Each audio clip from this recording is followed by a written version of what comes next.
जिला कांग्रेस कार्यालय बापूजी आश्रम में एक बैठक अनुष्ठित होती चलित 15 तारिख में राज्य बीजेपी सरकार विरोध में आंदोलन प्रस्तुति नहीं आलोचना होता। कार्यक्रम में जी उदयगिरी विधायक प्रफुल्ल प्रधान, गंजाम पूर्व सभापति दीपक पट्टनायक, ऑब्जर्वर बुलु प्रधान, ब्रह्मपुर सांसद प्रार्थी रश्मिरंजन पट्टनायक, दिगपहंडी विधायक प्रार्थी साका सुजित, छत्रपुर विधायक प्रार्थी भागीरथी बेहेरा, गोपालपुर विधायक प्रार्थी श्यामसुंदर साहू, गंजाम जिला युवा कांग्रेस पूर्वतन सभापति विकास नायक, ब्रह्मपुर युवा कांग्रेस पूर्वतन सभापति तस्यत सुरबुद्धि, गंजाम जिला छात्र कांग्रेस आवाहक रुद्रप्रसाद खटुआ समेत वरिष्ठ कांग्रेस नेता महेश्वर पात्र सह कांग्रेस बहु नेता कर्मी उपस्थित थिले। आजिर बैठक एथिपाई डका जाइतिला जो आमे विधानसभा रे ओडिशा रे जोटा नारी निर्यातना चली प्रतिदिन रेप मर्डर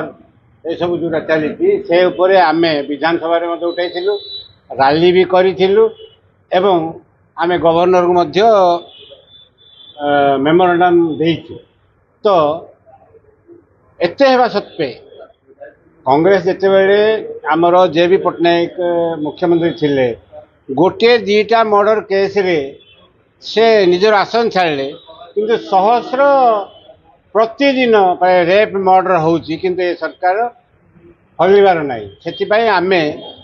गाँ पर्यंत समस्त जनइबा चाहूँ से आमे 15 तारिख में ब्लॉक वाइज कैंडल यात्रा करूँ। ए सरकार नारी निर्यातना पर कौन पदक्षेप ने आम लोक मान जनइबू एवं 21 तारिख में कलेक्टर ठारे घेराव करिकी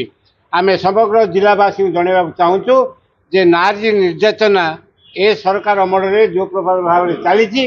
भविष्य में अधिक हेबो एवं ए सरकार हूँ गणतंत्र हत्याकारी। लोक मानकर कौन संवेदन व दुख बुझिया अवस्था से आम गाँ गहली को साई गली कंदी जाए लोक मान जनइबू। तो राज्य कांग्रेस कमिटी तरफ श्री भक्तदास नेतृत्व में जिते भक्तदास सभापति रूपे दायित्व नेले से समय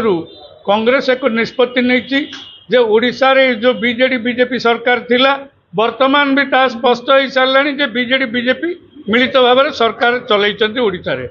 ए सरकार अमल जो 60,000 महिला निखोज होती, गणदुष्कर्म होती, महिला मान जो अत्याचार प्रत्येक दिन बढ़ी चलती तार प्रतिवाद कांग्रेस आज महिला मान छिड़ा महिला मान न्याय दब, महिला मान सुरक्षा दब, ए सरकार को चेताई देवाई आम ब्लॉक स्तर में प्रत्येक ओडिशार प्रत्येक ब्लॉक स्तर में आम 15 तारिख दिन मशाल शोभा यात्रा करूँ एवं आसंता 21 तारिख दिन समस्त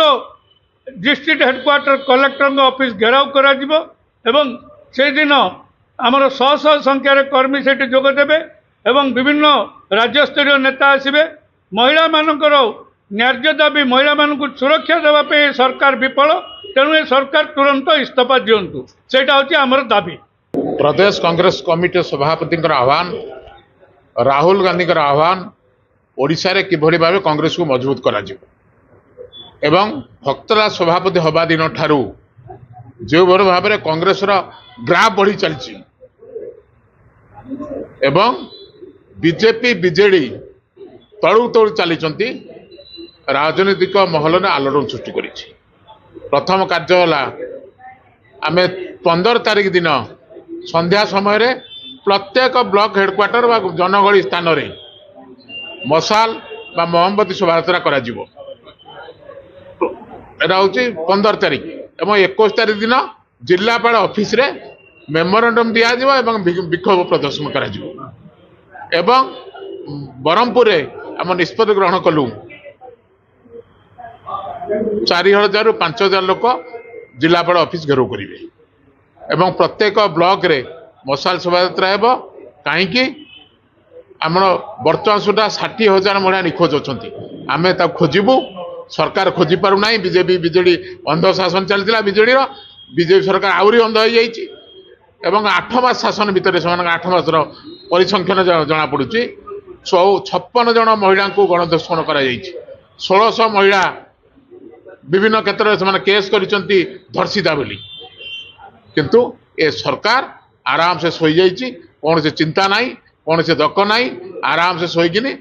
मुख्यमंत्री जुआड़ कौटी खाया भल मिल से कथा चिंता रही। गंजाम जिल्लारू जिला प्रतिनिधि श्रीकांत कुमार बेहेरा रिपोर्ट अपराह्न लाइव।